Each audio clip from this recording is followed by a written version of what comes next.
Nii, tere Raul, et suure motoentusiastina ja motospordi toetajana oled ikka olnud pidevalt rajal, aga nüüd viimased 1,5 aastat on siin nagu rajal vähem näha. Küll toetajana oled igal pool kaasas, aga sul on meile kindlasti öelda üks õpetlik lugu, et me oleme küll harjunud autoga käima iga aasta ülevaatusel, aga unustame paraku enda ära, et räägiksid palun natukene oma loost. Nojah, ega ta hakkaski siuke 1,5 aastat tagasi hakkas pihta see, et esimest korda hakkas siit nagu seda valu välja lööma. Siis ma läksin esimest korda selle kõrva-nina arsti juurde teise haiglasse, see Ida-Tallinna Keskhaigla. Seal sain oma ravimid, nädal aega võtsin neid antibiootikume, nädal aega ei olnudki nagu midagi, nii kui ära lõpetasin, nii hakkas uuesti valutama. Läksin tagasi, andis ta mulle võimsa maa, siis see nagu ka ära ei lõppenud ja 3. ring oli, läksin Mustamäe siis sinna EMO-sse ja need tegid pildi ja öeldi kohe, et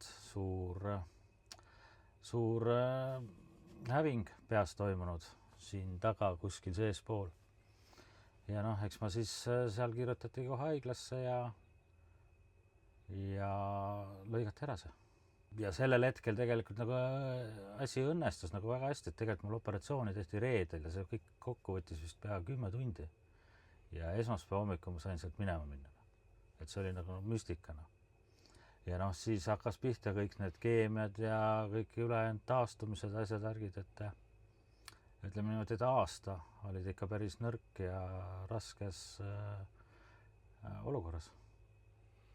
Aga mis sa arvad, et kas olid mingisugused sümptomid, millele sa oleks pidanud varem juba reageerima, mis andsid märku? Ilmselt väga mitte, ütleme see, et see läks esimesest tundest kuni PERH-ini läks 3 nädalat.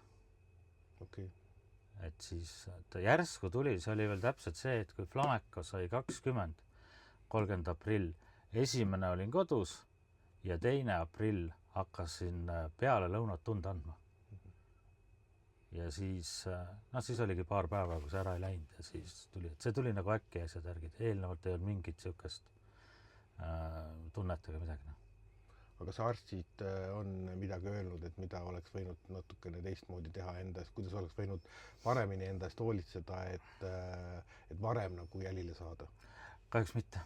Ta ongi öeldud, et 20 aastat pole põhimõtteliselt nagu midagi suures plaanis muutunud nendel, ütleme, kas või ravimite või selle eastamisega. Noh, reaalselt tegelikult on natukene, aga nad ütlesid ka, et neil ei ole nagu ühtegi vastust ega mitte midagi ei osata teha. Ja mis siis edasi juhtus? Et sai operatsioon tehtud, keemiad, asjad said tehtud. Jah, kõik me nüüd. Aga nüüd? Nüüd edasi, nüüd on 1,5 aastat on möödas ja hakkas, edasi oli mul kontroll, oli iga 3 kuu tagant tehti seda testi. Ja ma tean, et ma läksin seda testi tegema, see test oli kolmapäev ja mul oli juba, siis oli siuke natuke nii ja naa, aga no ei olnud nagu hullu ja me tegime selle ära. Ei hakatud keegi midagi võrdlema. Ja sõitsin autoga koju ja ütleme tund aega peale seda, see läks mul nii jõhkralt keha ära. Ja siis ma istusingi, kolmapäeval olingi kodus täiesti, neljapäeva hommikul tegin luugid lahti, neljapäev reede, oli ka hull, aga mitte väga hull. Ja siis oligi mõte, et mis ma nagu laupäeval teen, et äkki lähen laupäeval ikkagi PERH-is selle arsti juures käin ära. Ja käisin ära ja siis ma ütlesin ka, et ärme pilti tee, et mul on tehtud see CMR, et see asi, et vaadake sealt. Ootsin ära, siis nad vaatasid üle ja siis leiti siin peas 3 järgmist asja. Ja siis hakkasimegi sellega pihta. Siin üks kõige suurem asi, mis välja lõigati, on siin. Siis järgmine on ka kuskil siin peas ja 3. on ka. 3. kohta sain nüüd just tagasi, et see 3. on natukene kokku tõmmanud hästi, et hästi mõjunud. Et seda teist me nüüd ravime, nüüd ma käingi. Eile oli teine kord, kui seal keemiaravis või selle laserravis või mis on. Seal ma käin nüüd 20 korda ära, iga tööpäev ja siis nad otsustavad ja vaatavad, mis edasi saab. Nii et lootus ikka jääb? Jah, loodan. Ma loodangi, et praegu lihtsalt tuli viimane kord. aga nüüd jäi jah, et esimese korraga oli ka see, et see nägemine siit poolt on natuke ära, sest nad lõikasid siit asjad. Ja ega selle ajuga ongi tegelikult niimoodi, et ega nad ei saa kõik ära lõigata. Kui kõik ära lõigatakse, ega kui oleks ka 3 tükki oleks mul opil tehtud, siis oleks mina ka ilmselt tehtud olnud. Et siin ongi nagu need küsimärgid ja asjad. Et vastuseid ei ole mitte millegile. Aga ütleme nii, et nad kõik on nagu selles suhtes seda tagasisidet andnud, et see minu peal nagu see asi on nagu hästi positiivselt nagu laheneb.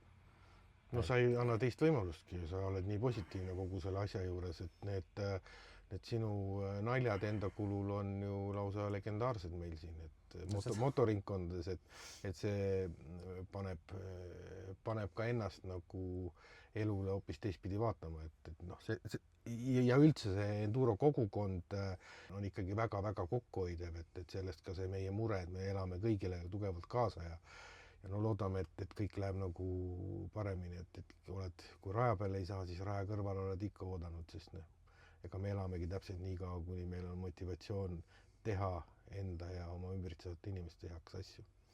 Jah, ega mul ongi ainult tegelikult 2 valikut. Üks valik on vältida kõike ja üritada kõige eluga hakkama saada ja teine variant on lihtsalt ots peale vajutada. Et see ongi nagu see, mida ma üritan vältida ja üritan lihtsalt elada ja kõiki asju panna ja ollagi seal üleval piiril.